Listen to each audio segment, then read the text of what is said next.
Mette, thank you very much for joining on this conversation on the eve of yet another International Women's Day. So, what are your thoughts? I mean, given the times that we live in and the International Women's Day's theme this year of give to gain. I mean, what are your thoughts, overall thoughts on this?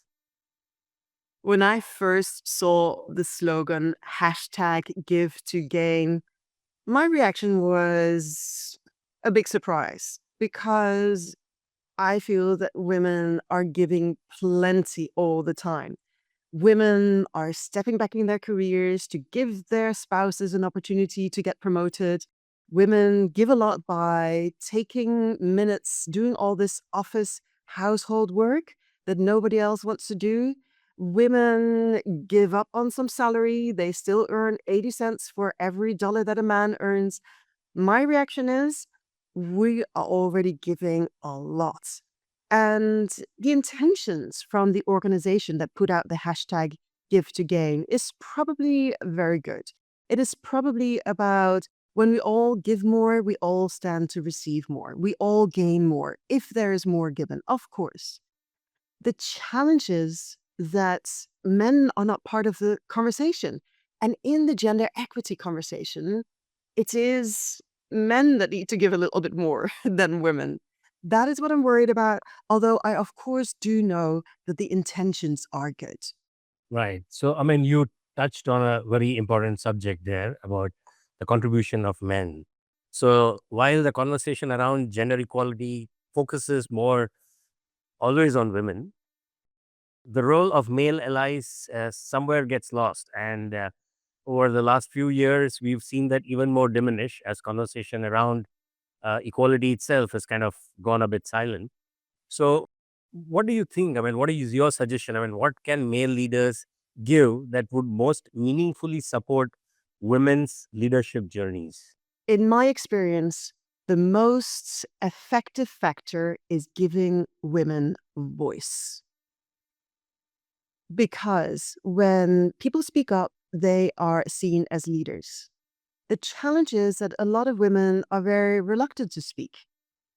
As small girls, we have been told to be good little girls. For instance, if you saw a rowdy boy, rowdy girl, the girl is typically the one who's being told first, be good, be quiet.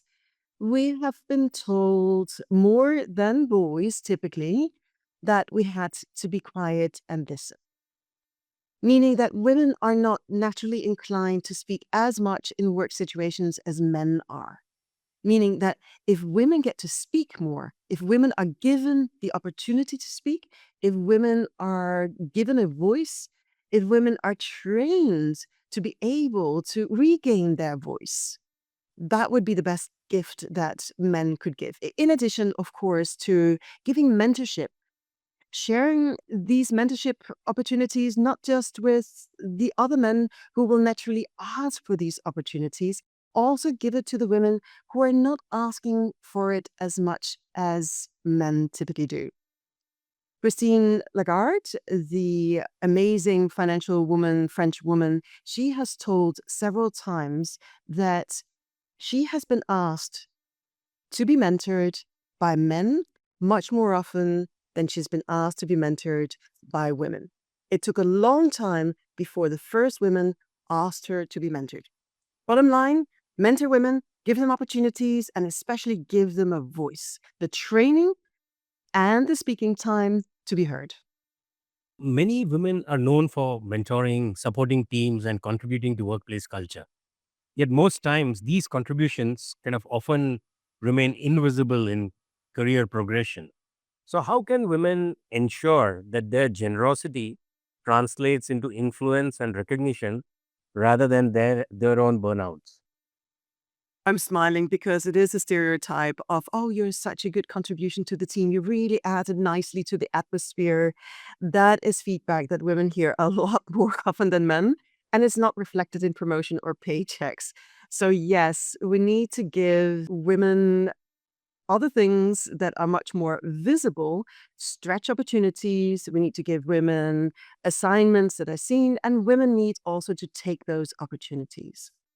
So, from your experience, with organizations across Asia Pacific, I mean, you do a lot of leadership training programs and talks with a lot of organizations in this part of the world.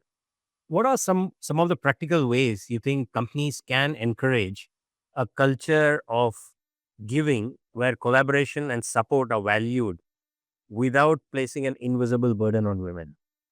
The culture of giving has to be institutionalized. It has to be, for instance, a formal mentorship program where you also make sure that women are signing up and not just men.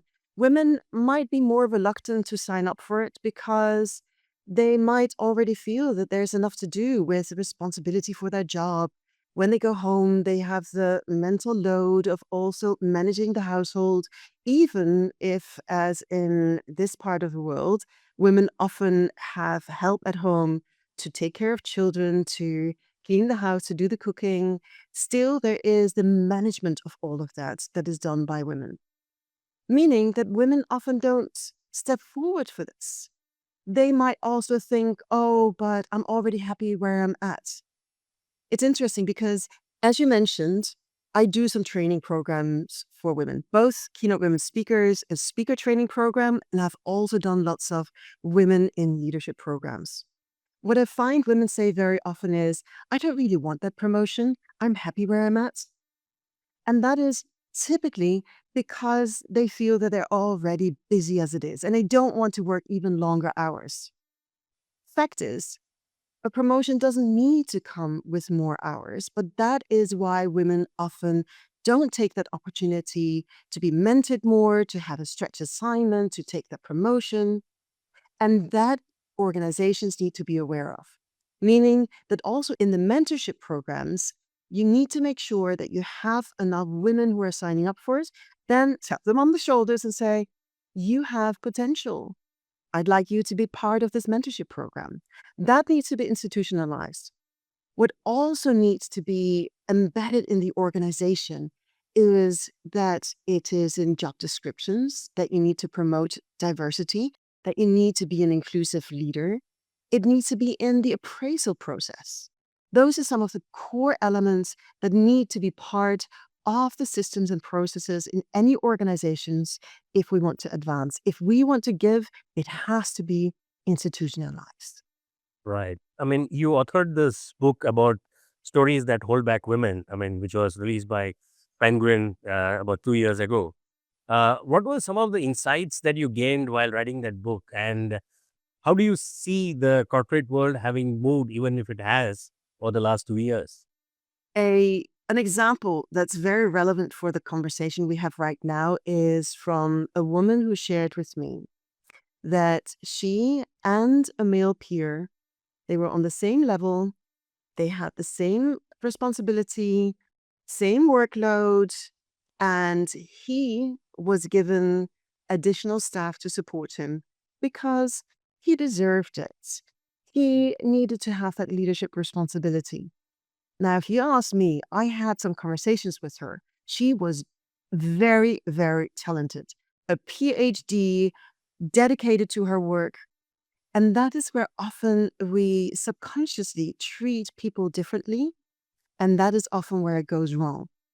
We don't automatically see women as leaders. We don't automatically think that they want to have that promotion.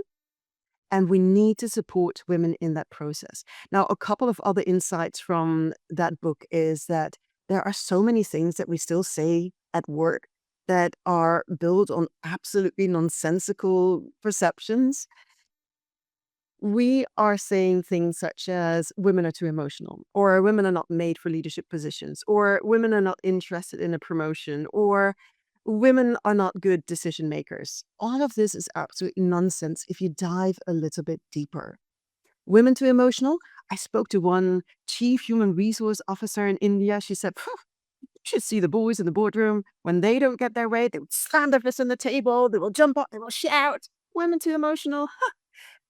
It is simply that we have seen emotions. When we talk about emotions, we're talking about the emotions that women typically display, such as being frustrated or maybe having a tear. Whereas for the men, shouting, being angry, sorry, that's also emotions. And if you look at it, think about it. What has a stronger negative impact on others? Being angry or being frustrated, being sad? Of course, if you're low emotional intelligence, then you might not be comfortable with people crying around you.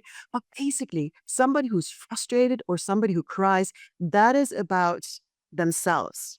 Whereas anger, that travels negatively so fast. People get fearful and people will not be as productive at the workplace. I had 10 different myths like that I'm shattering in my book and do still pick it up. Narratives, the stories that hold women back at work. Right.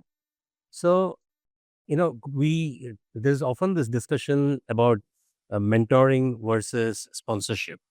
When it comes to kind of giving back, it's believed that sponsorship has a much more direct impact on career advancement.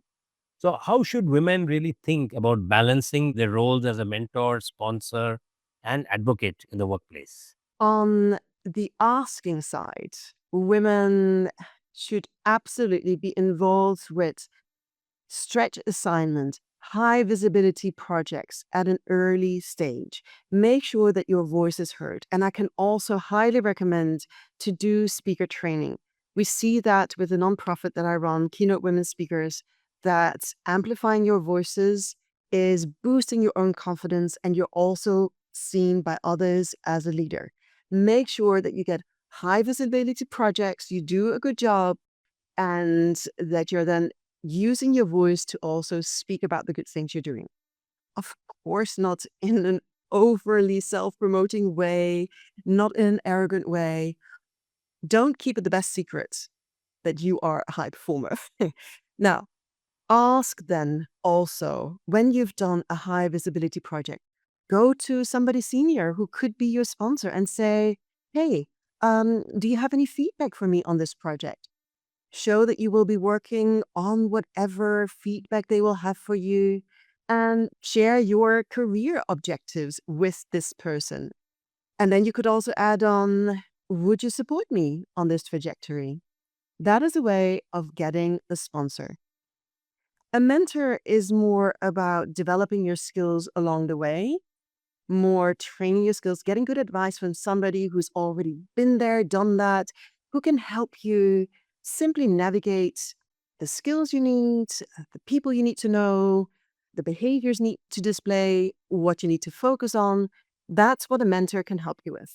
A sponsor is the one who will support you behind closed doors when there are conversations of, oh, how are we going to fill this senior position? Make sure that there's somebody in the room who will have your good interest at heart and who will mention your name. So, you have so many insights having worked in this area for so many years now. So, what has been your experience? Are women receptive? Are they willing to implement the kind of suggestions that you give them in your workshops? Have you seen some success case studies?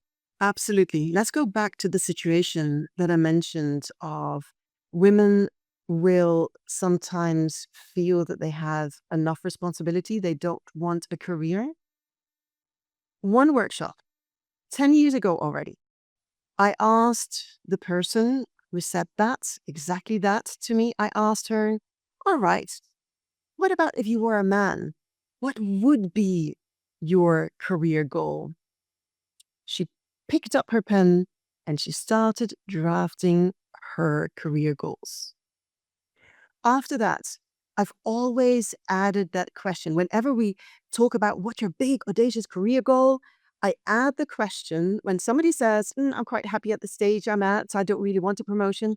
I always ask, what would your big, audacious goal be if you were a man? And every single time there's somebody in the room who will pick up something to write with and start writing their goals. I then ask, what was it that made the difference when you thought about the male perspective? And they say very different things. Sometimes it's about, I don't want to have more hours. I already work a lot. Sometimes it is about, I don't want to be involved in the politics. Sometimes it is, I don't really see myself amongst the leadership. And then, of course, the current leadership is very male. different reasons why women don't see themselves as having a career.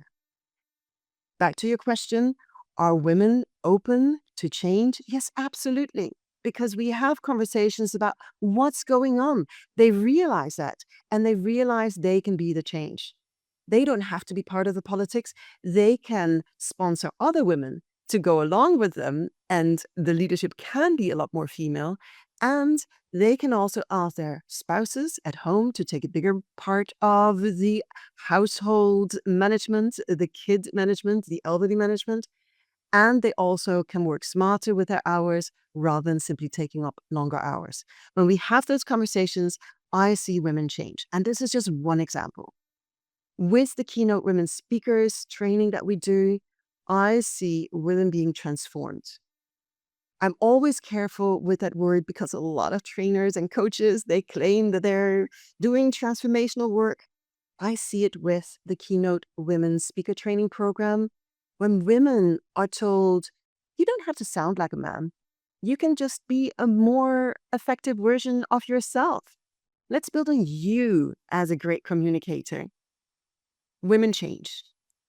I have seen shy women who were sitting with shoulders leaning forward in the beginning of a training workshop and after our 2-day training be on stage, having fun, being big, smiling, laughing, jumping around almost, being so passionate about what they want to share because we have unleashed their voices. So are women open to this? Absolutely. Wonderful. So, looking ahead, I mean, what advice would you give to the next generation of women leaders entering the workforce about giving, building networks, and protecting their own leadership growth at the same time? There is a hypothesis that is called PI. P stands for performance, I for image, E for exposure. And when you're listening to this, I'd like you to take a moment to think about what has the biggest impact on your career advancement. Most people will say, well, of course, it's my performance. In fact, performance is only 10%. It's 10% because of your performance, 30% because of your image, and 60% because of your exposure. And of course, if you do really bad work, it's not a good idea to have that exposed, make that more visible. Do some good work. Make sure that your image is also built by having more visibility. Make sure you take up that presentation where you can present to senior leadership or a more global audience in your organization. Take that little bit of time also to consider, what is my brand? What do I need in order to advance my career? Do not only focus on your performance. Yes, of course, do a good job. And then make sure that with a good image, you are also sharing with everybody who needs to know the good work that you're doing. That is my first advice. Make sure that you are getting that exposure. And again, back to my amplifying women's voices, if you can sound great on stage in front of senior leadership, even in a one-on-one conversation with somebody who has a lot of power over the promotions that are being made, if you have a good voice that sounds good, then of course you are going to be considered much faster than people who don't have that voice. Work on your voice. Amplify your voice. Learn to be a good public speaker. Work on those effective communication skills. And for men, make sure that you give women the opportunities to do so. Sometimes they need a little bit more of a nudge them to work on their public speaking skills. So, as we mark International Women's Day 2026, what is that one shift in mindset or behavior that you would encourage both women leaders and organizations to adopt, truly live the spirit of give to gain? In 2018, I worked with a company who was considering how they could get more men interested in their employee resource group work, that is the volunteer work within organizations where they typically work on a topic such as gender equity. They were wondering, how can we get more men involved? And they suggested, what if we pay men? What can be less gender equity advancing than having women give all the time and then pay men for doing the same? Organizations need to institutionalize the equity, that there is the same opportunity for men and women to get advancements. And in order for organizations to change, they need to have a lot more awareness about where are we going wrong right now and how can we do better in future. This organization was not the only one. Let's have more people committed to doing good by putting it in job descriptions that you need also to be an inclusive leader. And at the end of the year, let's make sure that people are also appraised in a positive way during appraisal time, that they're praised for being an inclusive leader.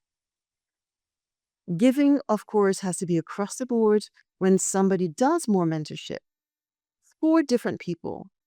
That should also be rewarded as a little plus point in their overall performance appraisal.